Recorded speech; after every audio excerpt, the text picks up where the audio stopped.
சங்கீதங்களின் புஸ்தகம் 92ஆம் சங்கீதம் 13ஆம் வசனத்திலிருந்து 92ஆம் சங்கீதம் 13ஆம் வசனம் நான் உங்களுக்காக வாசிக்கிறேன்.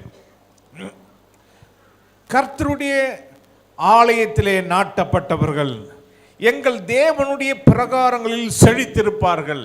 அல்லேலூயா. கர்த்தருடைய ஆலயத்தில் நாட்டப்பட்டவர்கள் எங்கள் தேவனுடைய பிரகாரங்களில் செழித்திருப்பார்கள். நீங்கள் கர்த்தருடைய ஆலயத்திலே நாட்டப்பட்டவர்களா? நீங்க நாட்டப்பட்டவர்களா இருந்தா தேவனுடைய பிரகாரங்களில் செழித்திருப்பீர்கள். இன்னைக்கு நாம் தேவனுடைய ஆலயத்திலே நாட்டப்பட்டவர்களா இருக்க வேண்டும். தேவனுடைய ஆலயத்தில் நாட்டப்படுவது என்றால் என்ன? ஒரு செடி ஒரு நிலத்திலே நடப்படுகிறது. அது நடப்பட்டிருக்கிற அந்த இடத்திலே அது நிலைத்து நிற்கும் பொழுது அதற்கு நீர் பாய்ச்சப்படுகிறது, உரம் போடப்படுகிறது, அதை சுற்றி தோண்டி எரு போட்டு அது பலனை கொடுக்கிற, காய் காய்த்து பூ பூத்து கனிகளை கொடுக்கிற ஒரு மரமாய் மாறுகிறது. அதுபோலதான் தேவனுடைய ஆலயத்தில் நாட்டப்பட்டவர்கள் எங்கள் தேவனுடைய பிரகாரங்களில் செழித்திருப்பார்கள். அப்படின்னா செழித்திருப்பது என்று சொன்னால் கனி கொடுக்கிற ஒரு ஜீவியம். அல்லேலூயா. நம்முடைய வாழ்க்கையிலே தேவனுடைய ஆலய பிரகாரங்களில் செழித்திருக்கிற ஒரு வாழ்க்கை தான் நமக்கு தேவை. உலகத்திலே செழித்திருக்கிற வாழ்க்கை அல்ல, நம் வேலை செய்கிற இடத்துல செழித்திருக்கிறது அல்ல, நம்முடைய தேவனுடைய பிரகாரங்களில் செழித்திருக்க வேண்டும். வேதம் சொல்லுகிறது, கர்த்தருடைய ஆலயத்தில் நாட்டப்பட்டவர்களை குறித்து அவர்களுக்குரிய ஒரு ஆசீர்வாதம் என்ன? கர்த்தர் உத்தமர் என்றும் என் கண்மலையாகி அவரிடத்தில் அநீதி இல்லை என்றும் விளங்க பண்ணும்படி அவர்கள் முதிர் வயதிலும் கனி தந்து புஷ்டியும் பசுமையுமாயிருப்பார்கள். அல்லேலூயா. கர்த்தர் உத்தமர் என்று, என் கண்மலையாகிய அவரிடத்தில் அநீதி இல்லை என்று, இந்த ரெண்டு காரியத்தை விளங்க பண்ணுவதற்காக நீங்க எதற்காக செழித்திருக்க வேண்டும்? கர்த்தர் உத்தமர் என்று விளங்க வேண்டும். அல்லேலூயா. என் கண்மலையாகி அவரிடத்தில் அநீதி இல்லை என்று விளங்க வேண்டும். அதற்காக நாம் செழித்திருக்க வேண்டும். அப்படி விளங்கத்தக்கதாக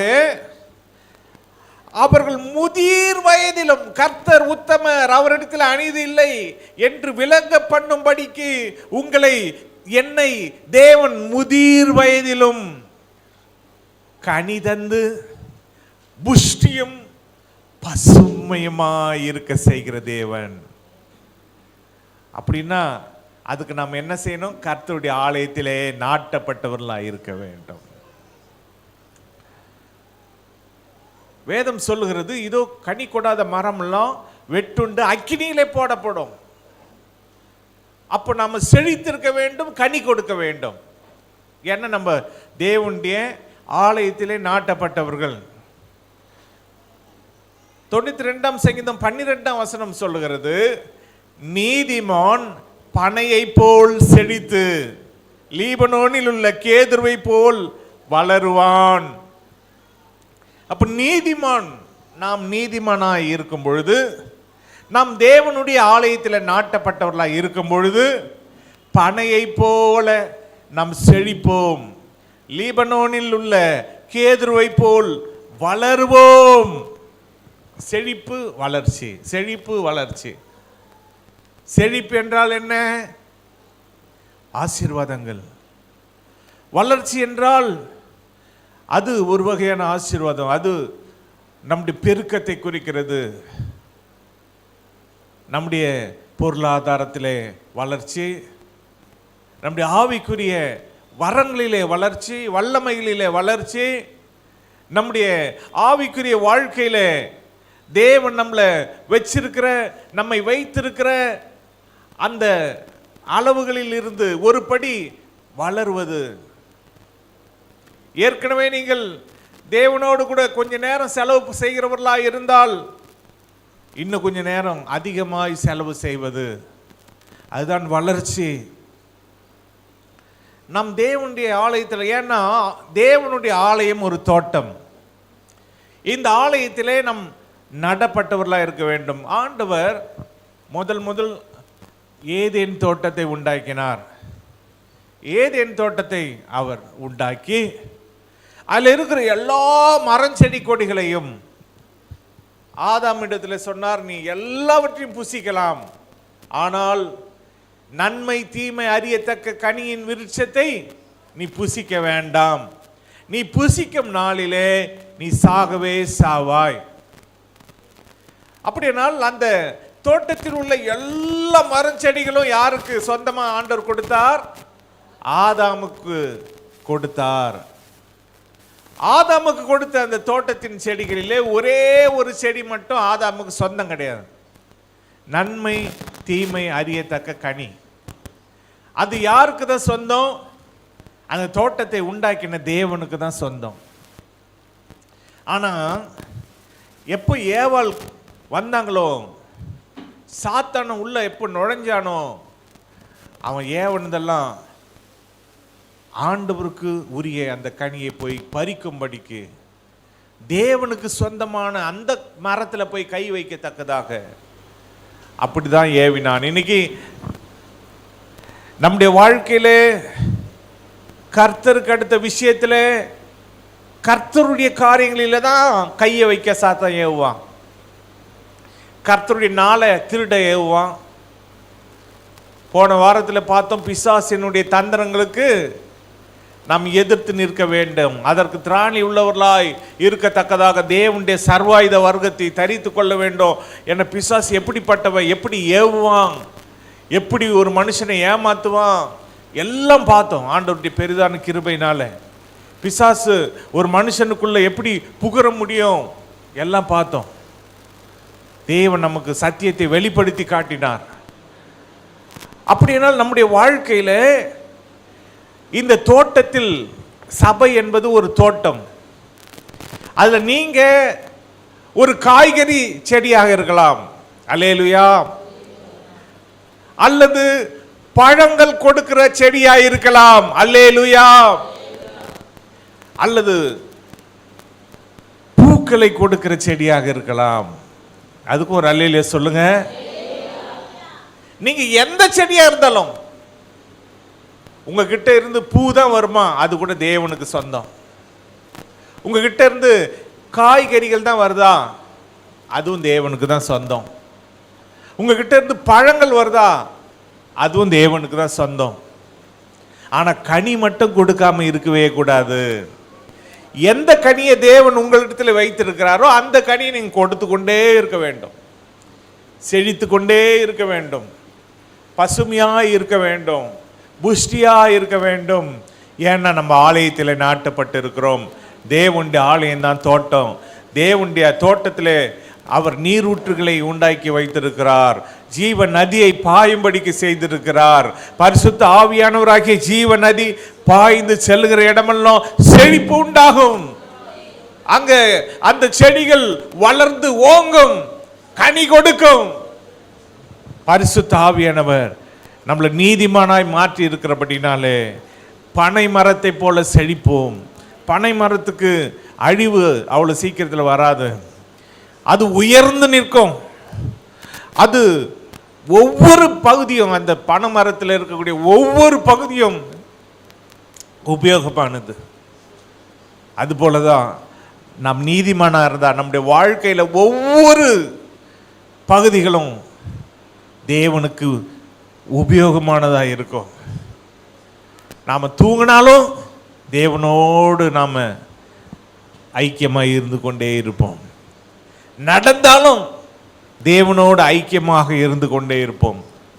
அதனால தான் சங்கீதக்காரன் படுத்தாலும் நீர் என்னை தாங்குகிறீர், நீர் என்னை சூழ்ந்திருக்கிறீர். அப்போ நம்ம என்னதான் செஞ்சாலும் நம் தேவனோடு நாட்டப்பட்ட ஒரு நிலைமை, சபையிலே நாட்டப்பட்ட ஒரு நிலைமை, அந்த நிலைமையிலே நாம் நிலைத்து நிற்க வேண்டும். 1 நாளாகமத்தின் புஸ்தகம் 16ஆம் அதிகாரம் 29ஆம் வசனம். 1 நாளாகமம் 16:29. கர்த்தருக்கு அவருடைய நாமத்துக்குரிய மகிமையை செலுத்தி காணிக்கைகளை கொண்டு வந்து அவருடைய சந்நிதியில் பிரவேசியுங்கள். பரிசுத்த அலங்காரத்துடனே கர்த்தரை தொழுது கொள்ளுங்கள். கர்த்தருடைய ஆலயத்திலே நாட்டப்பட்டவர்கள் என்ன செய்ய வேண்டும்? கர்த்தருக்கு அவருடைய நாமத்துக்குரிய மகிமையை செலுத்த வேண்டும். எப்படி நம்ம ஆண்டவருக்கு காணிக்கை செலுத்துறோம், அதுபோல கர்த்தருக்கு அவருடைய நாமத்துக்குரிய மகிமையை செலுத்த வேண்டும். மகிமை அதை குறித்து சொல்றாரு, என்னுடைய மகிமையை நான் வேற ஒருவனுக்கும் நான் கொடுப்பதில்லை. ஆசரிப்பு கூடாரம் அங்கே ஸ்தாபிக்கப்பட்ட பொழுது கர்த்தருடைய மகிமை வரும். ஜனங்கள்லாம் முதல்ல அக்கினி வரும், கர்த்தருடைய மகிமை வெளிப்படும். உடனே முகங்குப்புற விழுந்துருவாங்க.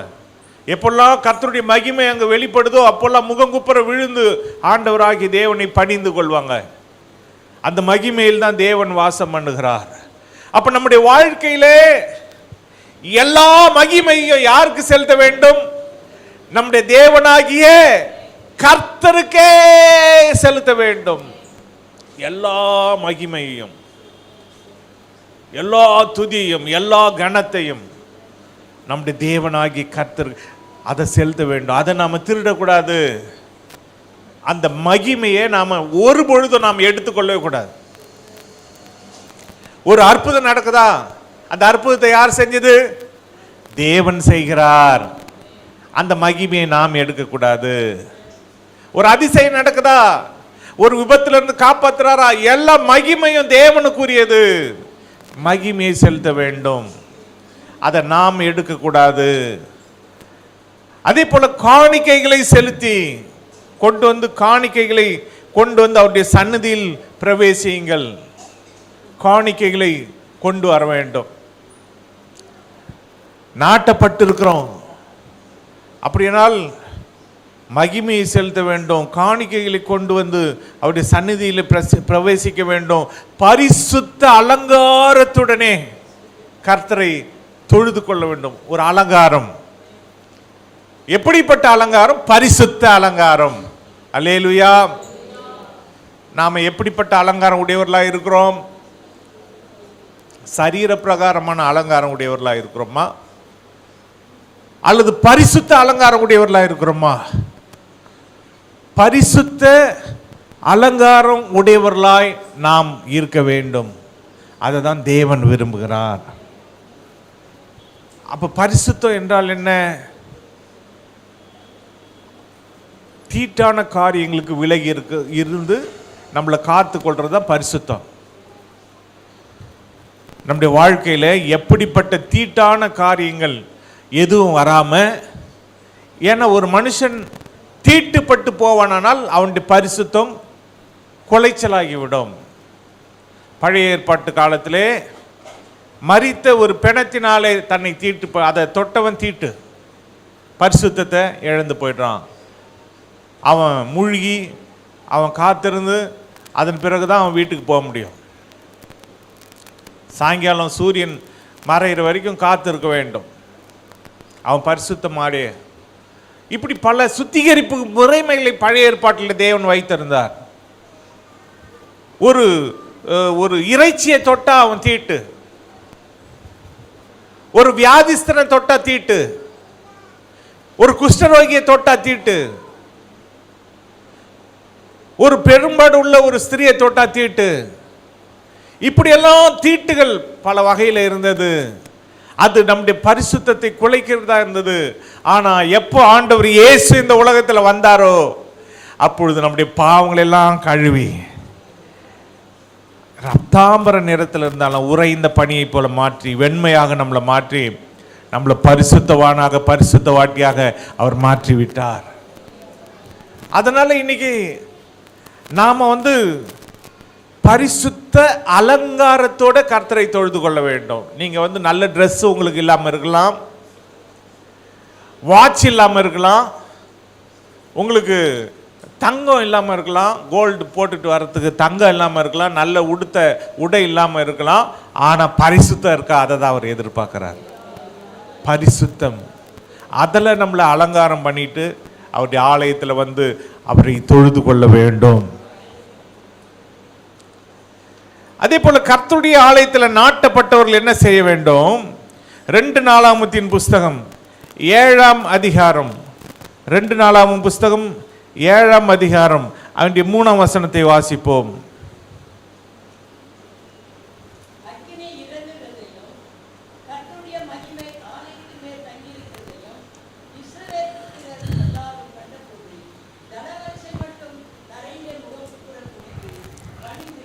அக்கினி இறங்குகிறதையும் கர்த்தருடைய மகிமை ஆலயத்தின் மேல் தங்கி இருக்கிறதையும் இஸ்ரவேல் புத்திரர் எல்லாரும் கண்டபோது தலவரிசை மட்டும் தரையிலே முகங்குப்புற குனிந்து பணிந்து, கர்த்தர் நல்லவர், அவருடைய கிருபை என்றும் உள்ளது என்று சொல்லி அவரை துதித்தார்கள். அல்லேலூயா.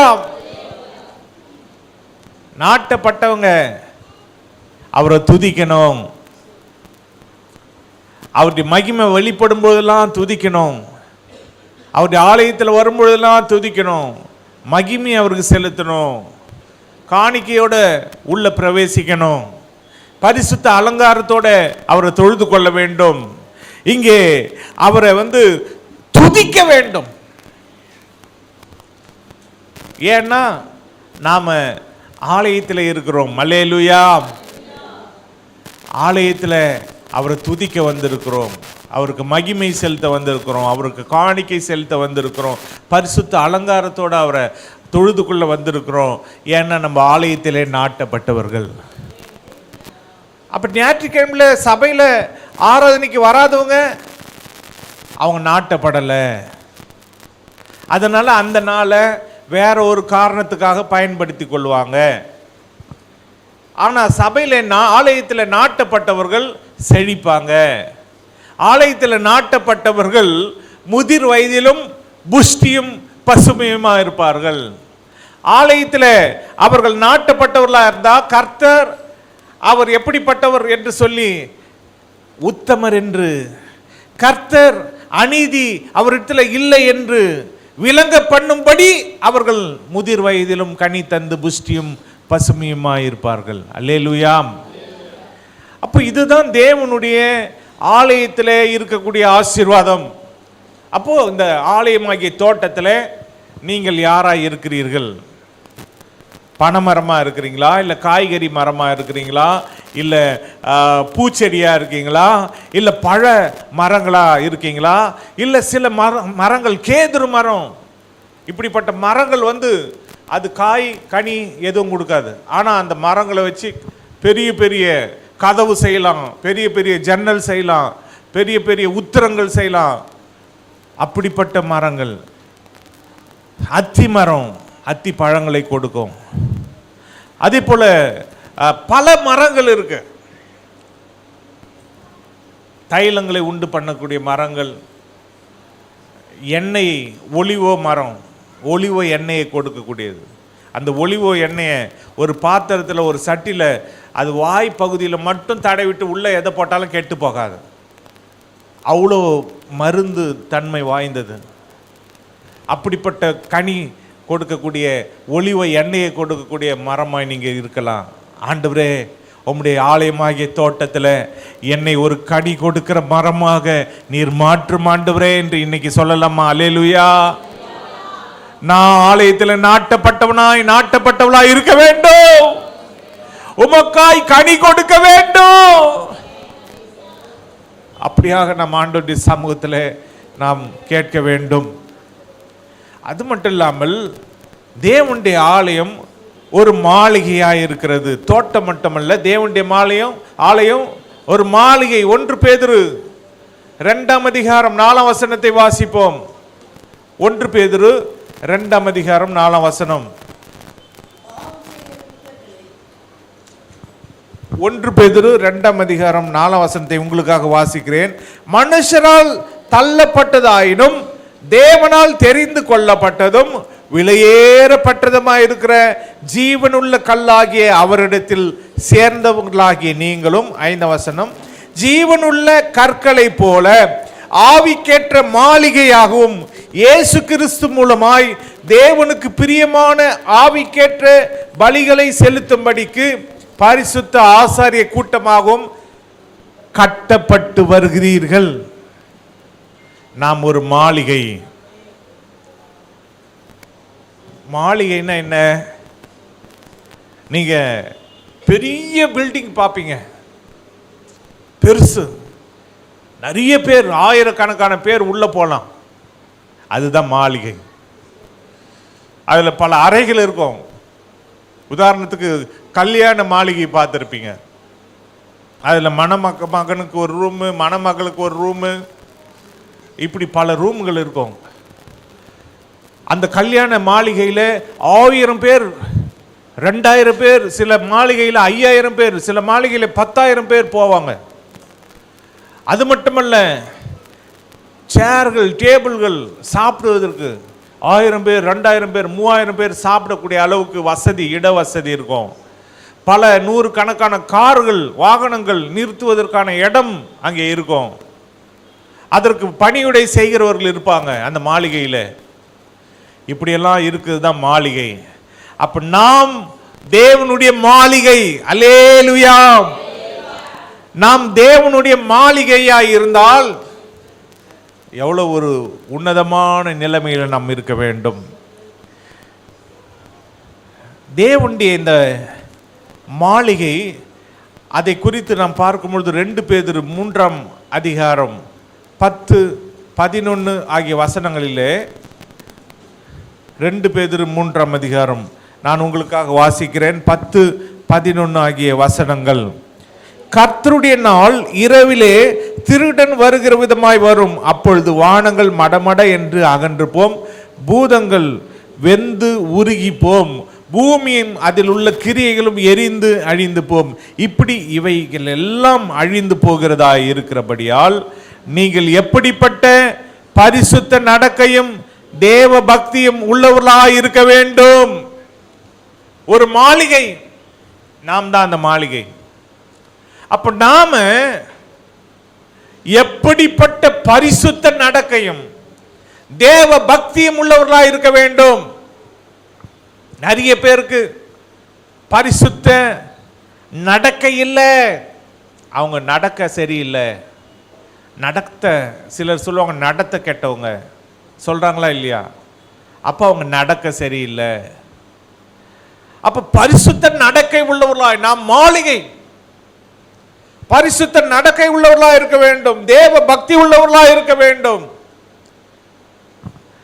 இந்த தேவ பக்தி, பரிசுத்த நடக்கை, இது ரெண்டும் தேவனுடைய பிள்ளைகளுக்கு தேவை. ஒரு மாளிகையா இருக்கக்கூடியவர்களுக்கு தேவை.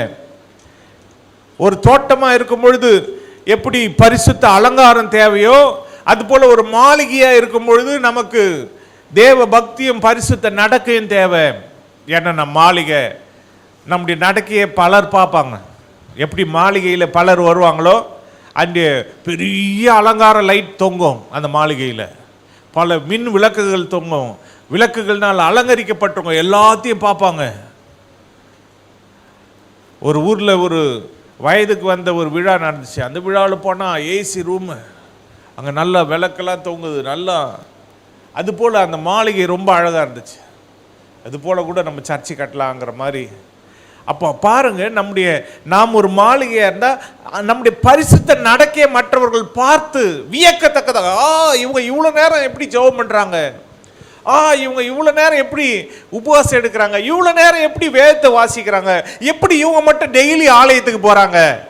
அல்லேலூயா. ஏன்னா பரிசுத்த நடக்கை. இவங்க மட்டும் டெய்லி 1 மணி நேரம் ஜெபம் பண்ணுறாங்களே, பரிசுத்த நடக்கை, தேவ பக்தி. அதுதான் காரணம். தேவ பக்தி இருக்கிறதுனால தான் நீங்கள் டெய்லி ஜெபம் பண்ணுறீங்க, டெய்லி தேவாலயத்துக்கு வரீங்க, டெய்லி ஆண்டவருடைய ஆலயத்தை பெருக்கிறீங்க, டெய்லி உங்களால் முடிந்த காரியத்தை. இதுக்கெல்லாம் தேவ பக்தி தான் காரணம், பரிசுத்த நடக்கை தான் காரணம். எபிரேயர் 12ஆம் அதிகாரத்தில் 28, 29 ஆகிய வசனத்தில் எபிரேயர் 12 நான் உங்களுக்காக வாசிக்கிறேன். 28, 29 ஆகிய வசனங்களிலே, ஆதலால் அசைவில்லாத ராஜ்யத்தை பெறுகிறவர்களாகிய நாம் பயத்தோடும் பக்தியோடும் தேவனுக்கு பிரியமாய் ஆராதனை செய்யும்படி கிருபையை பற்றி கொண்டிருக்க கடுவோம்.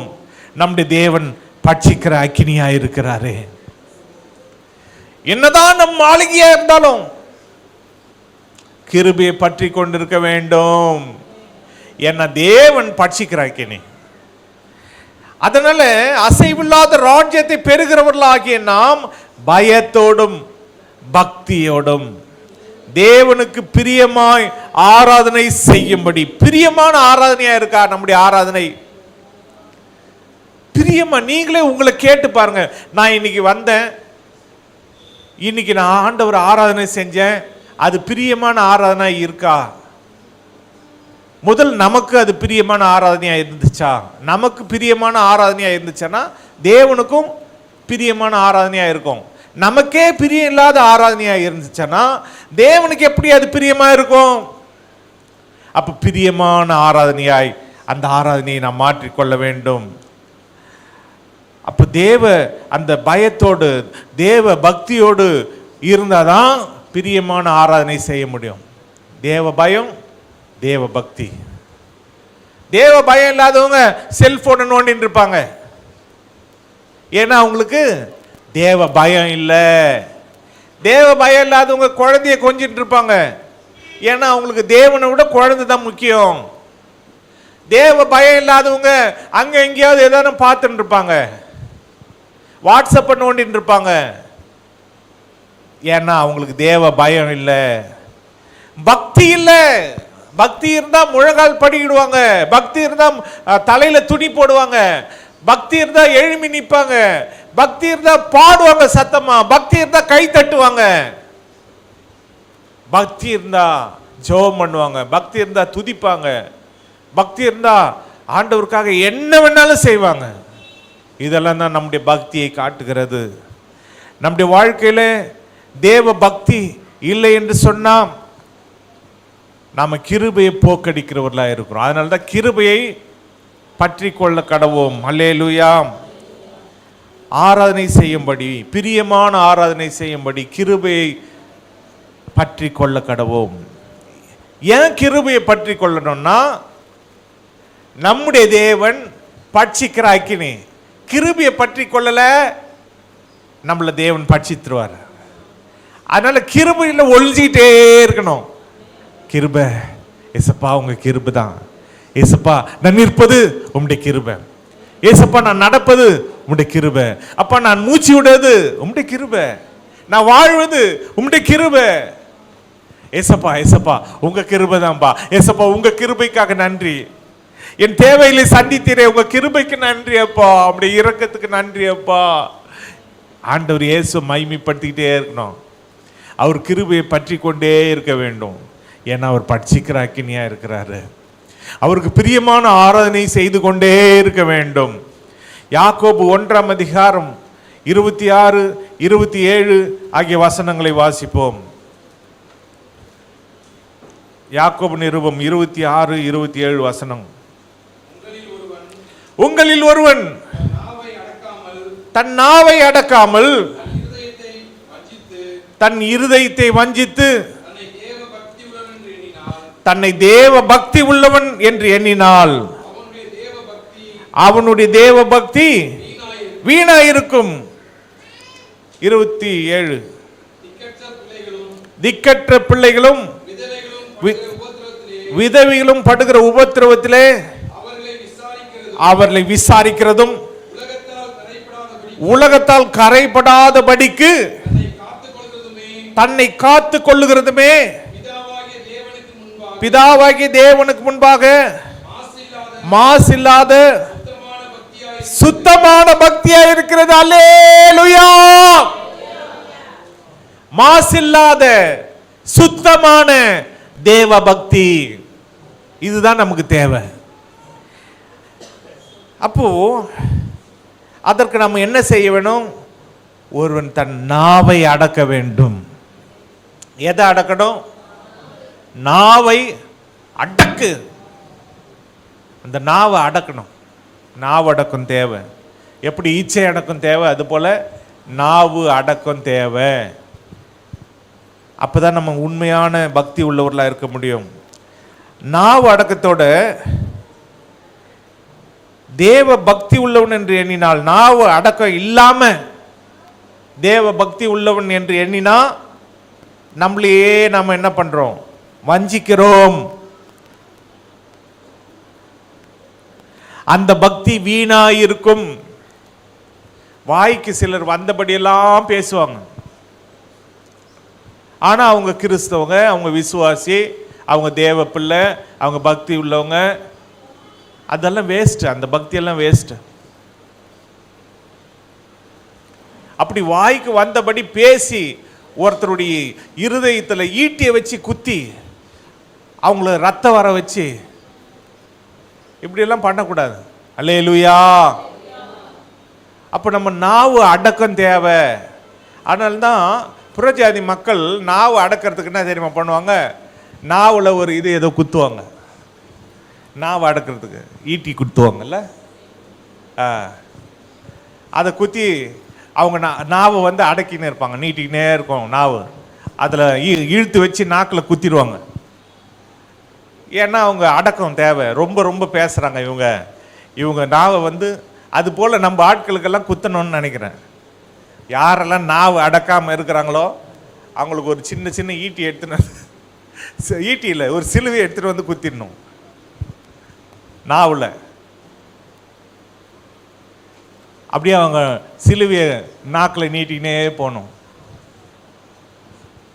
அப்போது பார்க்குறவங்க, ஓ இவங்க நாவு அடக்கம் இல்லை, இவங்க நாவு கொஞ்சம் அடக்கம் வர்றதுக்காக கொஞ்ச நாளைக்கு சிலுவையை நாக்கில் குத்தி வச்சிருக்கிறாங்க அப்படின்னு தெரிஞ்சுப்பாங்க. அடுத்த வாரம் வாங்கிடலாமா ஒரு 100 சிலுவை? யாருக்கெல்லாம் நாவு அடக்கம் இல்லையோ நாக்கை நீட்டுங்க, குத்துங்க ஒரு சிலுவையை. அப்படியே நாக்கை நீட்டிக்கினே போகணும். அதுக்கப்புறம் ஒரு வாரம் கழித்து வருவாங்க. நாக்கு அடக்கம் வந்துடுச்சா, எடுக்கலாமா, இல்லை இன்னொரு வாரம் வச்சுக்கிறீங்களா? இல்லை இல்லை உடனே எடுத்துருங்கன்னுவாங்க சிலர். ஏன்னா நாவு அடக்கம் வந்துடுச்சு.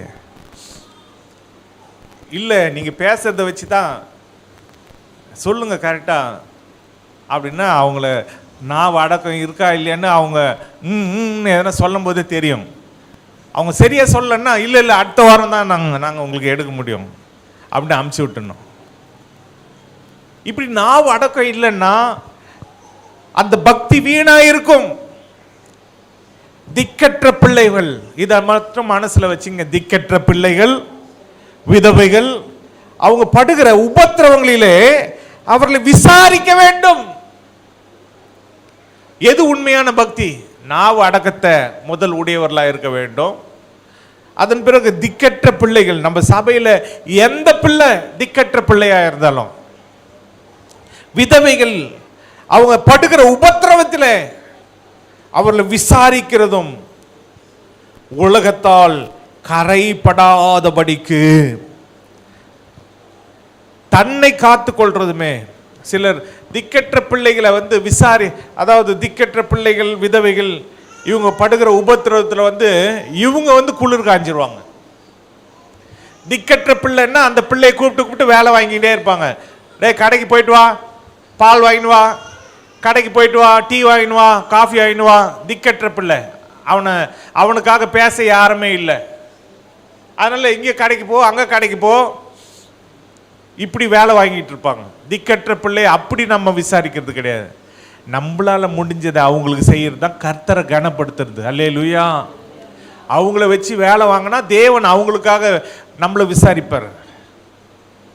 எச்சரிக்கையா இருக்க வேண்டும். அதே போல விதவைகள், அவங்கள வந்து சிலர் வேலைக்காரங்க மாதிரி வேலை வாங்கக்கூடாது. குழம்பு செஞ்சு போடு, சோறு செஞ்சு போடு அப்படின்னு வேலை வாங்கிடக்கூடாது. நாம அவங்களுக்கு செஞ்சு கொடுக்கணும். அல்லேலூயா. அப்பதான் தேவன் நம்மளை ஆசீர்வதிப்பார். அவங்கள விசாரிக்க வேண்டும். அவங்களுக்கு என்ன, உடம்புக்கு என்ன என்ன பிரச்சனை? டாக்டர்கிட்ட கூட்டிகிட்டு போகணுமா, மாத்திரை வாங்கிட்டு வந்து கொடுக்கணுமா, தைலம் வாங்கிட்டு வந்து கொடுக்கணுமா, ஊசி போடணுமா, என்ன பிரச்சனை அப்படின்னு அவங்கள விசாரிச்சு கரைப்படாதபடிக்கு தன்னை காத்து கொள்ளுகிறதுமே பிதாவாகி தேவனுக்கு முன்பாக மாசில்லாத சுத்தமான பக்தியா இருக்கிறது. அல்லேலூயா. அப்படிப்பட்ட பக்தி உள்ளவர்களாய் இருந்தாதான் நாம் ஒரு மாளிகையா இருக்க முடியும். இல்லைன்னா மாளிகை இடிந்து போயிடும், மாளிகை எரிந்து போயிடும். நாம் ஒரு மாளிகை. வேதம் சொல்லுகிறது நாம் ஒரு ஆட்டு மந்தை. 1 பேதுரு 2ஆம் அதிகாரம் 25ஆம் வசனம், அதில் நம்முடைய ஆண்டவராகிய இயேசு கிறிஸ்துவை குறித்து என்ன சொல்லப்பட்டிருக்கிறது? 1 பேதுரு 2ஆம் அதிகாரம் 25ஆம் வசனம் உங்களுக்காக வாசிக்கிறேன். சிதறுண்ட ஆடுகளைப் போல் இருந்தீர்கள், இப்பொழுதோ உங்கள் ஆத்துமாக்களுக்கு மெய்ப்பெரும் கண்காணியுமானவரிடத்தில் திருப்பப்பட்டிருக்கிறீர்கள். அப்ப நம்முடைய ஆலயம் ஒரு ஆட்டு மந்தை. இங்கே நாம் திருப்பப்பட்டிருக்கிறோம். யாரிடத்துல? நம்முடைய ஆத்துமாக்களுக்கு மெய்ப்பெரும் கண்காணியுமானவரிடத்தில் திருப்பப்பட்டிருக்கிறோம். இயேசுவிடத்தில் மனம் திரும்பி இருக்கிறோம், ஞானஸ்நானம் எடுத்திருக்கிறோம். அவர்தான் நம்முடைய மெய்ப்பர், அவர்தான் நம்முடைய கண்காணி. அதனால தான் அவரிடத்தில் திருப்பப்பட்டிருக்கிறோம். அதனால இது ஒரு ஆட்டு மந்தை. அதனால தான் சங்கீதக்காரன் 23ஆம் சங்கீதத்தில் சொல்லுகிறார், கர்த்தர் என் மெய்ப்பராய் இருக்கிறார், நான் தாழ்ச்சி அடையேன். ஆலயத்துக்கு வந்துட்டா நீங்க தாழ்ச்சி அடைய மாட்டீங்க. ஏன்னா இது ஆட்டு மந்தை. கர்த்தர் நம்முடைய மெய்ப்பராய் இருக்கிறார், நம்முடைய கண்காணியாய் இருக்கிறார். அதனால நாம் தாழ்ச்சி அடைய மாட்டோம். அதே போல இந்த மெய்ப்பர் என்ன செய்வார்னா, தன் ஜீவனை கூட தன் ஆடுகளுக்காக கொடுப்பார். தாவீது அப்படிதான் கொடுத்தார். ஒரு முறை ஒரு சிங்கம் வந்தது, ஒரு முறை ஒரு கரடி வந்தது, ஆடுகளை பிடித்து கொண்டது. இவர் போய் அந்த கரடியை அடித்து, அந்த சிங்கத்தை அடித்து ஆடுகளை மீட்டு கொண்டு வந்தார். அப்ப நல்ல மெய்ப்பெண் தன் ஆடுகளுக்காக தன் ஜீவனையும் கொடுக்கிறான். அப்படிதான் இயேசு தன் ஜீவனை நமக்காக கொடுத்தார் கல்வாரி சிலுவையில். பிசாசு நம்ம உயிரை வாங்காதான் வந்தான், இயேசு தன்னுடைய உயிரை கொடுத்தார், நம்மளை மீட்டு கொண்டார். அல்லேலூயா. ஏன்னா அவர் நல்ல மெய்ப்பர், அவருடைய ஆட்டுக்குட்டிகள் நாம். அதனால தேவனுடைய ஆலயம் ஒரு ஆட்டு மந்தை. அவர் தான் வழி, அவர் தான் சத்தியம், அவர் தான் ஜீவன், அவர் தான் வாசல். அவர் வழியாக உட்பிரவேசிக்க வேண்டும். அதோடு கூட தேவனுடைய ஆலயம் அப்படின்னு சொல்லும் பொழுது நிறைய பேருக்கு சில நேரங்களில் நீங்கள் ஒரு பெரிய ஆபத்தில் மாட்டிக்கொள்றீங்க அப்படின்னா அந்த ஆபத்தான சூழ்நிலையை நீங்கள் ஆலயமாக மாற்றிடணும். அப்போ ஒரு விடுதலை உங்களுக்கு கிடைக்கும். எப்படி அப்படின்னா, யோனா மீன் வயிற்றில் தூக்கி போட்டாங்க. யோனாவை கப்பல்ல இருந்து தூக்கி கடலில் போட்டாங்க. தேவன் ஒரு மீனுக்கு கட்டளையிட்டார். மீன் அப்படியே யோனாவை விழுங்கி விட்டது. அப்போ யோனா 3 நாள் கடலிலே அவர் மூழ்கி, கடலின் ஆழத்தில் அவர் இருக்கிறார், மீனின் வயிற்றிலே இருக்கிறார். இது யாருக்காவது தெரியுமா? யாருக்காவது தெரியுமா? யாருக்குமே தெரியாது. யோனா மீன் வயிற்றில் இருக்கிறாருன்னு அங்க இருக்கிற யாருக்காவது தெரியுமா? அவங்க சொந்தக்காரங்களுக்கு தெரியுமா? தெரியாது. இப்போ அந்த செல்போன்ல ஃபோன் பண்ணி நான் மீன் வயிற்றில் இருக்கிற காப்பாத்து அப்படின்னு சொல்லிடுவாங்க. அதுவும் செல்போன் தண்ணியில் ஒர்க் ஆகாம தெரியாது. ஆனா யோனா மீன் வயிற்றில் இருக்கிறாருன்னு அவங்க சொந்தக்காரங்க, உற்றார், உறவினர் யாருக்குமே தெரியாது. ஒரே ஒருத்தருக்கு தான் தெரியும், தேவனுக்கு மட்டும்தான் தெரியும். தேவன் மட்டும் தூங்குற ஒரு மாதிரி இருந்தா அவன் செத்து போயிட்டு இருப்பான். அதனால தான் இஸ்ரவேலை காக்கிற தேவன் உறங்குவதும் இல்லை தூங்குவதும் இல்லை. 3 நாள் அவனுக்கு அங்க உபவாசம். 3 நாள் அவர் அந்த மீனுடைய அந்த வயிற்றை தடுத்து வச்சிருக்கிறாரு. இல்லைன்னா அந்த 3 நாள்ல அந்த மீன் ஜீரணம் பண்ணிட்டுனா என்ன இருக்கும்? யோனா ஜீரணம் ஆயிட்டு இருப்பார் அந்த மீனுக்கு. அந்த மீனை நீ அதுக்கும் ஃபாஸ்டிங், 3 நாள் நீயும் உபவாசம். ஏன்னா அவன் தாசன் அதில் இருக்கிறான், அவனை நீ ஒன்றும் செய்ய முடியாது. அதனால நீயும் 3 நாள் உபவாசம், உனக்கு ஜீரணம் ஆகாது. அவனை எப்போ கக்கறியோ அதுக்கப்புறம் தான் உனக்கு சாப்பாடுன்னு சொல்லி ஆண்டவர் 3 நாள் அந்த மீனுக்கு ஜீரணம் ஆகாதபடிக்கு அதை அப்படியே வச்சிருக்கிறார். யோனா அதையே ஒரு ஆலயமாக மாற்றிட்டான். மீன் வைத்த ஆலயம் எப்படின்னா அங்கேயே முட்டி போட்டுட்டான். முட்டி போட்டாப்பா, நான் செஞ்ச பாவங்கள்லாம் எனக்கு மன்னிய ஆண்டவரே, ஆண்டவரே நான் இனிமே நான் ஒழுங்காக போய் ஊழியம் செய்கிறேன், இனிமே நீ சொன்ன இடத்துல நான் போய் செய்கிறேன். எப்படி ஒப்புரவாயிருப்பான், எப்படி கண்ணீர் வடிச்சிருப்பான். அப்போது அந்த மீன் கொண்டு போய் எங்கே போய் விட்டது? நினிவேல கொண்டு போய் காக்கிறது. அல்லேலூயா. அப்போ நாம் இருக்கக்கூடிய சூழ்நிலையை, ஒரு ஆபத்தான சூழ்நிலை இருந்தால் கூட அதை தேவாலயமாக மாற்றிட்டா அந்த ஆபத்தான சூழ்நிலையிலிருந்து தேவன் நம்மளை விடுவிப்பார். எப்படி இன்னும் உங்களுக்கு புரிகிற மாதிரி சொல்லணும்னா, பவுலும் சீலாவும் அப்போஸ்தலர் 16ஆம் அதிகாரம் 23ஆம் வசனத்திலிருந்து 33ஆம் வசனம் வரைக்கும் இந்த சம்பவம் இருக்கு. பவுலும் சீலாவும் ஊழியம் செஞ்சும் பொழுது அவங்கள ஜனங்கள்லாம் பிடித்து அவங்கள அடித்து அவங்க வஸ்திரங்களை கிழிக்கவும் அவங்கள காவலில் வைக்கவும் உத்தரவு போட்டு அவங்கள என்ன பண்ணிட்டாங்க?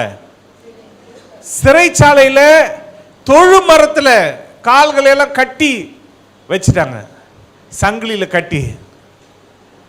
அப்போ ஜெயில் அவங்களுக்கு இப்போ எப்படி ஆயிடுச்சு? ஜெயில அவங்க என்னவா மாத்திட்டாங்க? தேவாலயமா மாத்திட்டாங்க. தேவாலயத்தில் தான் துதிப்போம், தேவாலயத்தில் தான் துதிப்போம். அப்போ அவங்க ஜெயில துதிக்கிற இடமா மாத்திட்டாங்க. அவங்க துதிக்கிறது எல்லாம் கேட்குறாங்க. பாடல் பாடி தேவனை துதிக்க ஆரம்பிச்ச உடனே என்னாச்சு? பூமி அதிர்ச்சி வந்தது. அவங்க கட்டுகள்லாம் அறுந்து போய்விட்டது.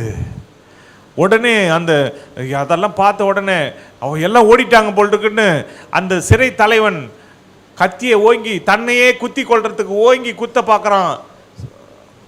பவுல் சொல்றார், சத்தமா உனக்கு எதுவும் கெடுதி செஞ்சிக்காத, நாங்கள்லாம் இங்கே தான் இருக்கிறோம்.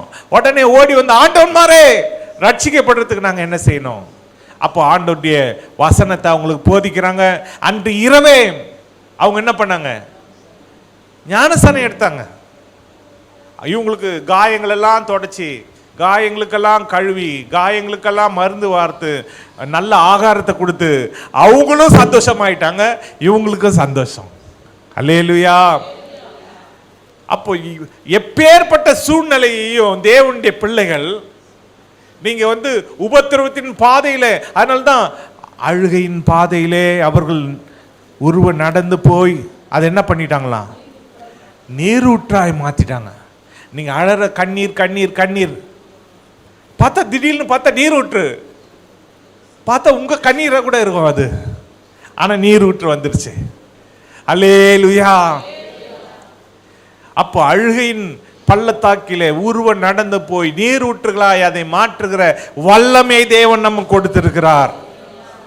சிறைச்சாலையா இருந்தாலும், ஒரு சிலருக்கு உங்க குடும்பம் தான் உங்களுக்கு சிறைச்சாலையா இருக்கும். ஐயோ இந்த குடும்பத்தில் மாட்டிக்கினே, இந்த புருஷங்கையில மாட்டிக்கினே, சிலர் சொல்லுவாங்க இந்த பொண்டாட்டிக்கையில மாட்டிக்கிட்டனே, அதுதான் உங்களுக்கு சிறை. அப்போ இந்த சிறைச்சாலையில் நீங்க என்ன பண்ணணும் சொல்லுங்க? தேவனை துதிக்கணும். ஐயா சோத்ரப்பா, எவ்வளோ உங்களுக்கு சிறைச்சாலை வருதோ அவளுக்குள்ள ஸ்தோத்திரம் ஆண்டவரே, அல்லேலூயா. அந்நிய பாஷெல்லாம் பேசி கட்டுனாயிடும், அறுந்து போயிடும், கட்டெல்லாம் அறுந்து போயிடும். எல்லாம் கட்டு அறுந்து போய் நீங்க சந்தோஷமாயிடுவீங்க. அல்லேலூயா. அப்ப சிறைச்சாலையை கூட ஆலயமாய் மாற்றக்கூடியவங்க தான் தேவனுடைய பிள்ளைங்க. சிறைச்சாலையை ஒரு ஆலயமாக தேவனால் மாற்ற முடியும். நீங்க துதிக்கும் பொழுது அங்கே தேவன் அற்புதங்களை செய்ய முடியும். பூமி அதிரத்தக்கதாக இடி முழக்கங்களை உண்டாக்க முடியும், கட்டுகளை அறுக்க முடியும். அதனால அவரை துதிங்க. அதனால தான் வேதம் சொல்லுது, அவரை துதியுங்கள், அவர் கிருபை என்றும் உள்ளது. இன்னொரு மனுஷன் பேதுரு சிறைச்சாலையில் துதிக்குவா செஞ்சார். அவர் ரொம்ப ஓவர். ஏன்னா அவர் ஆண்டவர் இயேசுவோட கூட இருந்தார். இயேசுவோட கூட இருக்கும்போதே தூங்குறவர். அதனால் சிறைச்சாலையில் போட்ட உடனே கூட இவர் என்ன பண்ணுறாரு? தூங்க தான் செய்கிறார். ஐயோ, நாளைக்கு காலையில் இவரை பேதுரு என்ன பண்ண போகிறாங்க? தூக்கில் போட போகிறாங்க. இதை பற்றியெல்லாம் கவலை இல்லை. அவர் பாட்டு தூங்குறாரு. தூங்கின உடனே ஆண்டவர் பார்த்தார், இவனை நம்மனா என்ன பண்ண முடியாது, இவனை காப்பாற்ற முடியாது. அந்த பவுலும் சீலாவும்னா கூட என்ன பண்ணாங்க? துதிச்சாங்க. ஆண்டவர் அற்புதம் செஞ்சார். ஆனால் இவன் சோம்பேறியாக இருக்கிறானே, தூங்கிட்டு இருக்கிறானே அப்படின்னு தூங்கு முஞ்சா இருந்தாலும் அவங்களையும் காப்பாற்றணும்னு சொல்லி ஒரு தேவ தூதனை, எப்பா இங்கே வா, போய் பேதுரு தூங்கிட்டு இருப்பான், அவனை என்ன பண்ணு, அவனை தட்டி எழுப்பு. அவன் எழும்ப மாட்டான், அவன் திரும்ப திரும்ப தூங்குறவன். நீ விழாவில் தட்டு, விழாவில் தட்டி அவனை எழுப்புன்ற மாதிரி சொல்லி அனுப்பிச்சிருப்பார். அதனால இவர் வராரு, பேதுரு வராரு, இது தேவதூதர் வராரு, வந்து கூப்பிட்டு பார்த்துருப்பாரு, பேதுரு பேதுரு பேதுரு,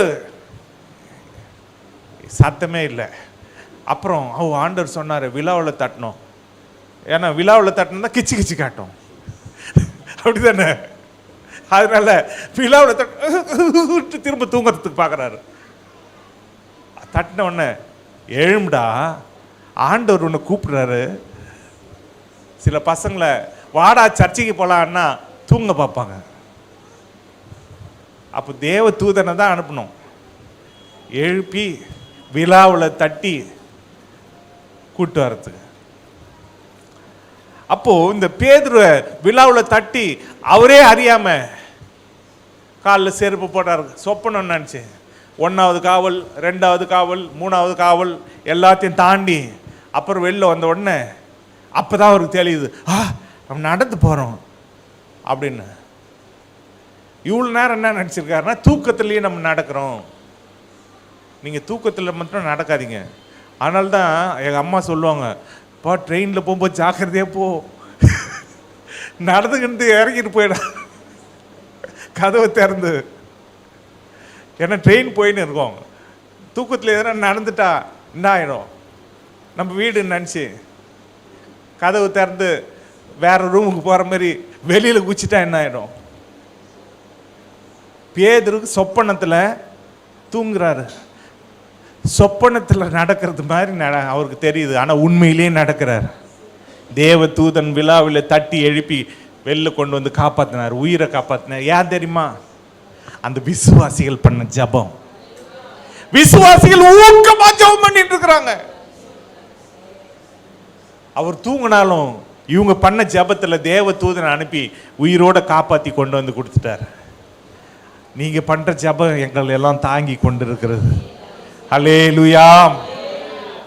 அப்போ தேவ ஆலயமாக நாம் நம்முடைய வாழ்க்கையில எப்படிப்பட்ட கடுமையான சூழ்நிலையா இருந்தாலும் அதை தேவாலயமாய் அந்த சூழ்நிலையை தேவனை துதிக்கிற ஒரு சூழ்நிலையை நாம் கொண்டு வரும் பொழுது, தேவ ஆலயத்தின் சூழ்நிலையாய் அதை மாற்றும் பொழுது அந்த கட்டுகளில் இருந்து நமக்கு விடுதலை, அந்த பிரச்சனையில இருந்து நமக்கு விடுதலை, அந்த போராட்டத்திலிருந்து நமக்கு விடுதலை.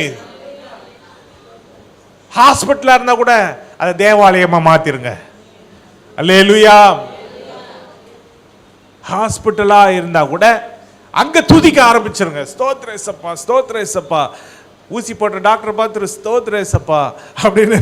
அவரு என்னப்பா இது ஊசி போட வந்தா ஸ்தோத்திர ஏசப்பான்றாங்க. சரி ஸ்தோத்திரம் ஸ்தோத்திரம் ஸ்தோத்திரம் ஸ்தோத்திர ஏசப்பான்னு அவருக்கே ஷாக் அடிக்கும், நம்மளை தோற்றத்துக்கே ஷாக் அடிக்கும். அப்படி தேவன் நம்மளை துதிக்க ஆரம்பிக்கும் பொழுது, தேவாலயமாய் அந்த இடத்தை மாற்றும் பொழுது அற்புதங்கள் நடக்கும், சுகம் உண்டாகும். அதனால தான் அவர் சொல்றாரு, இப்போ பார்த்தீங்கன்னு சொன்னா படகு கூட தேவனுடைய ஆலயம் தான். மத்திய 14ஆம் அதிகாரம் 24ஆம் வசனத்தில் பார்த்தீங்கன்னா அப்படியே அந்த ஒரு 10 வசனத்துக்கு நீங்கள் வாசித்து பார்த்தீங்கன்னா நம்ம ஏற்கனவே பார்த்துருக்குறோம். அதாவது நடு கடலில் படகு வந்து அது அலைப்பட்டு கொண்டு இருக்குது. அதுக்கப்புறம் பார்த்தீங்கன்னா சீஷர்கள்லாம் பயந்து நடுங்கி கொண்டு இருக்கிறாங்க. எந்த திசையில் போகிறதுன்னு தெரியாமல் நடுக்கடலில் இருக்கிறாங்க. அப்போ தான் இயேசு வரார்.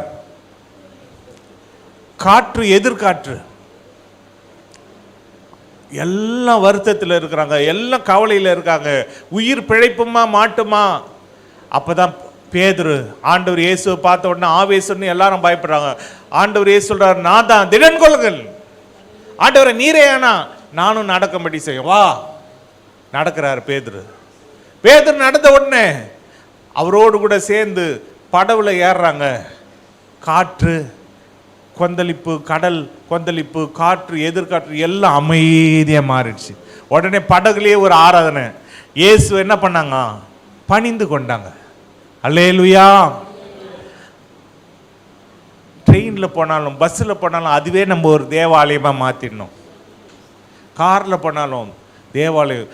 ஒரு முறை ட்ரெயினில் போயிட்டு இருக்கிறோம், திடீர்னு ஒருத்தர், ஒரு முஸ்லீம் மதத்தை சேர்ந்தவர், திடீர்னு அந்த நடக்கிற இடத்துல ஓரத்தில் கொஞ்சம் தள்ளுங்கன்னு சொல்லி ஒரு துண்டை விரிச்சாரு, முட்டி போட்டார், ஏதோ பண்ணார், திரும்ப துண்டை எடுத்தார், உட்காந்துக்கிட்டார்.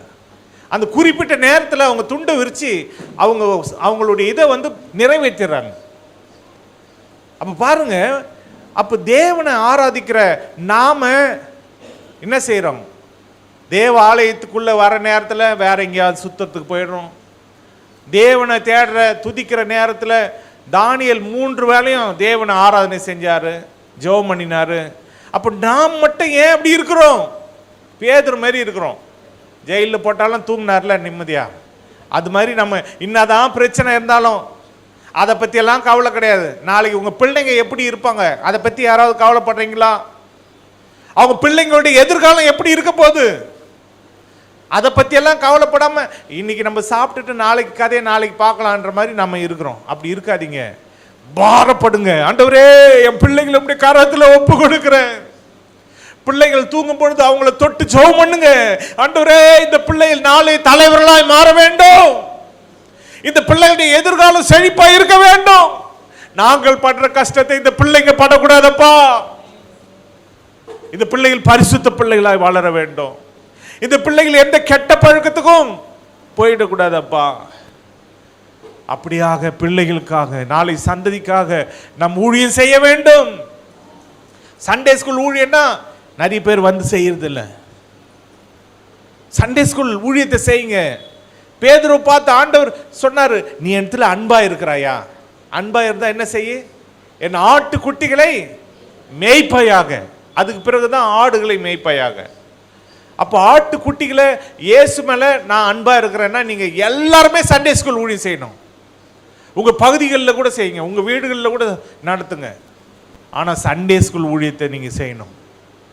சில பிள்ளைகளை கூப்பிட்டு வச்சு ஆண்டவர் இயேசுவை பற்றி சொல்லி, ஆண்டவர் இயேசு பாடல்களை சொல்லி, ஆண்டவர் இயேசுடைய கதைகளெல்லாம் சொல்லி அவங்கள வழி நடத்தணும், ஆண்டவருக்குள்ள வழி நடத்தணும்.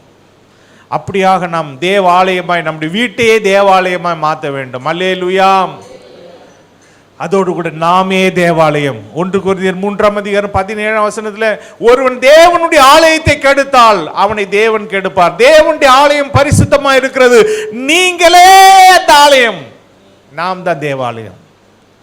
அப்ப நமக்குள்ள ஒரு பலிபீடம் இருக்கு. அந்த பலிபீடத்தை என்ன பண்ணணும்? சாம்பல் பூத்து வைக்கணுமா? இல்ல, அந்த பலிபீடத்தில் எப்பொழுதும் அக்கினி எரிந்து கொண்டே இருக்க வேண்டும். அதில் பலிகளை செலுத்தி கொண்டே இருக்க வேண்டும். ஸ்தோத்ரேசப்பா, ஸ்தோத்ரேசப்பா. உபத்திரம் வருதா? ஸ்தோத்ரேசப்பா. சந்தோஷம் வருதா? ஸ்தோத்ரேசப்பா. மகிமே தேவனுக்கு செலுத்தி கொண்டே இருக்க வேண்டும். நன்றி ஏசப்பா, ஸ்தோத்ரேசப்பா, துதிக்கிறோம் ஏசப்பா, ஹல்லேலூயா ஹல்லேலூயா அப்படின்னு பலி செலுத்திக்கிட்டே இருக்க வேண்டும். ஏன்னா நாமே தேவனுடைய ஆலயம். நமக்குள்ள தேவன் வாசமா இருக்கிறார். அப்ப தேவன் வாசமா இருக்கும் பொழுது அவருக்கு சேர வேண்டிய பலிகளை, ஸ்தோத்திரங்களை அவருக்கு செலுத்த வேண்டும். ஒருத்தர் உங்க வீட்டுக்கு வந்திருக்கிறாங்கன்னா உங்க வீட்டில் நீங்க அவங்கள பட்னியில போட்டா அடுத்த நாளே அவங்க போயிடுவாங்களா? போயிட மாட்டாங்களா? உங்க வீட்டுக்கு ஒரு விருந்தாளி வந்தா காஃபி கொடுக்க மாட்டீங்க, சாப்பாடு போட மாட்டீங்கன்னா அவங்க அடுத்த வேலை கூட இருக்க மாட்டாங்க. ஐயோ, இங்கே இருந்தால் நமக்கு பட்னியில் தான் நம்ம சாகணும் அப்படின்னு அவங்க வேற வீட்டை பார்த்து போயிடுவாங்க. நீங்கள் வேணுக்குன்னே செஞ்சீங்கன்னா அவங்க போயிடுவாங்க. அப்படி யாரும் செய்யாதீங்க. வீட்டுக்கு வந்தவங்களுக்கு நல்ல ஆகாரத்தை செஞ்சு கொடுங்க. அப்போ அது போல தான் நம்முடைய வீட்டுக்கு இயேசு வந்திருக்கிறார். நம்முடைய வீடுன்னா நம்முடைய சரீரத்தில் இயேசு இருக்கிறார். பரிசுத்த ஆவியானவர் இருக்கிறார், அவருடைய ஆலயம் நாம. அப்போ அவருடைய ஆலயமாகிய நமக்குள்ளே இயேசு இருந்தா அவரை நம்ம என்ன பண்ணணும்? அவரை நம்ம அவரை சந்தோஷப்படுத்தணும். நம்முடைய துதிகளினாலே, நம்முடைய பரிசுத்த அலங்காரத்தினாலே, நாம் அவருக்கு செலுத்துகிற மகிமையினாலே, நம்முடைய பக்தியினாலே, நம்முடைய தேவ பக்தியினாலே, நாம் அவர்கிட்ட எவ்வளோ பயமாக இருக்கிறோம், பயபக்தியினாலே, பரிசுத்த நடக்கையினாலே, இப்படியெல்லாம் அவரை சந்தோஷப்படுத்த வேண்டும். இப்படி நாம் இருந்தாதான். என 1 கொரிந்தியர் 12:27 சொல்லுகிறது, நீங்களே கிறிஸ்துவின் சரீரமாயும் தனித்தனியே அவயங்களுமாயும் இருக்கிறீர்கள். நாம் தான் கிறிஸ்துவின் சரீரம், தனித்தனி அவயம். நம்ம எல்லாரும் தான் ஆலயம். அதனால் நாம் தேவனுடைய ஆலயம். இந்த ஆலயத்தை கெடுத்தா தேவன் கெடுத்து போடுவார். அதனால ஒருத்தர் கெடுக்காதீங்க, ஒருத்தர் மேலே ஒருத்தர் குறை பேசாதீங்க. ஐயா, நம்முடைய சபையில் ரொம்ப குறைகளை நான் கேள்விப்படுறேன். ஐயோ, அவங்க இப்படி சொல்லிட்டாங்க, அதனால நான் இப்படி பண்ணுறேன், அவங்க அப்படி சொல்லிட்டாங்க, இவங்க இப்படி சொல்லிட்டாங்க, இதே ஒரே குறையா இருக்கு. தயவு செய்து பேசாதீங்க, குறைய யாரும் செய்யாதீங்க, யாருக்கும் எந்த குறையும் செய்யாதீங்க, யாரையும் எதுவும் கேட்காதீங்க. யார் வேணாலும் எப்படி வேணாலும் இருந்துன்னு போட்டுமே. தயவு செய்து. ஏன்னா மற்றவங்கள நம்ம குறை பேசி, மற்றவங்கள நம்ம இது பண்ணி, நம்மளுடைய பரிசுத்தத்தை நம்ம இழந்து போயிடக்கூடாது. தேவ பக்தியான வாழ்க்கையை நம்ம இழந்து போய்விடக்கூடாது. அதனால யார் மேலேயும் கசப்பு நமக்கு வேண்டாம், யார் மேலேயும் வைராக்கியம் நமக்கு வேண்டாம். நாம் தேவனுடைய ஆலயம். தேவன் நம்மளை பரிசுத்தப்படுத்தி இருக்கிறார். நம்மளையே தேவனுடைய ஆலயமாக ஒப்பு கொடுத்து அவருக்காக நாம் வாழ வேண்டும். நம்முடைய சரீரம் அவருக்காக இயங்க வேண்டும். எந்த கட்டுகள், எந்த பிரச்சனைகள் இருந்தாலும் அந்த இடத்துல அவரை துதிச்சு, அவருக்கு மகிமையை செலுத்தி, அவருக்கு செலுத்த வேண்டிய கனத்தை, பரிசுத்த அலங்காரத்தை செலுத்தி நாம் அவரை துதிக்கும் பொழுது நம்முடைய வாழ்க்கை செழிப்பாய் மாறும். தேவனுடைய ஆலயத்தில் நாட்டப்பட்டவர்களாய் நாம் இருக்க வேண்டும். நம் கண்களை மூடி நாம் ஜெபம் பண்ணலாமா? எங்கள் அன்பின் பரிசுத்த பிதாவே, உம்மை நன்றி உள்ள இருதயத்தோடு நாங்கள் உம்மை துதிக்கிறோம், உம்மை ஸ்தோத்தரிக்கிறோம். பரிசுத்த அலங்காரத்துடனே நாங்கள் கர்த்தரை தொழுது கொள்ள எங்களுக்கு உதவி செய்யும். ஆண்டவரே, நீர் சீக்கிரமாய் வரப்போகிறபடினால் அசைவில்லாத ராஜ்யத்தை பெறுகிறவர்களாகி நாங்கள் பயத்தோடு பக்தியோடு நாங்கள் கிருபையை பற்றி கொண்டிருக்க எங்களுக்கு நீர் உதவி செய்யும். ஆண்டவரே, பரிசுத்த அலங்காரத்தோடு காணிக்கையோடு உம்முடைய சமூகத்தில் நாங்கள் பிரவேசிக்க உதவி செய்யும். கர்த்தர் ஒருவருக்கே நாங்கள் மகிமையை செலுத்த எங்களுக்கு உதவி செய்யும். ஆண்டவரே, உம்முடைய ஆலயத்தில் நாட்டப்பட்டவர்களா இருக்க எங்களுக்கு உதவி செய்யும். அப்பா, நாங்கள் எந்த இடத்துல இருந்தாலும் அந்த இடத்தை உம்முடைய ஆலயமாய் மாற்றிக்கொள்ள உதவி செய்யும். சிறையிலே இருந்தாலும் சிறைச்சாலையை கூட உம்முடைய ஆலயமாய் மாற்றிக்கொள்ள வேண்டும். நாங்கள் பயணிக்கிற வாகனத்தை உம்முடைய ஆலயமாய் மாற்றிக்கொள்ள வேண்டும். ஆண்டவரே, எந்த சூழ்நிலைமையில இருந்தாலும் உம்மை துதிக்க வேண்டும், உமக்கு பயபக்தியா இருக்க வேண்டும். எங்களுக்கு நீர் உதவி செய்யும். அப்பா, எங்களுடைய பிரச்சனைகள்லாம் நீக்கும், எங்களுக்கு அற்புதங்களை செய்யும். நாங்கள் வாழ்நாளெல்லாம் மகிழ்ந்து கலிகூற உதவி செய்யும். எங்கள் தேவனிடத்தில் அநீதி இல்லை என்று விளங்கப்படும்படியாக ஆண்டவரே, நாங்கள் முதிர் வயதிலும் கனி தந்து புஷ்டியும் பசுமையா இருக்க எங்கள் ஒவ்வொருவருக்கும் நீர் உதவி செய்யும். ஒவ்வொருவரையும் ஆசீர்வதி. உமக்கே சகல துதி கன மகிமை செலுத்துகிறோம். எங்கள் மீட்பர், எங்கள் ரட்சகருமாகிய இயேசுவின் நாமத்தில் பிதாவே, ஆமென்.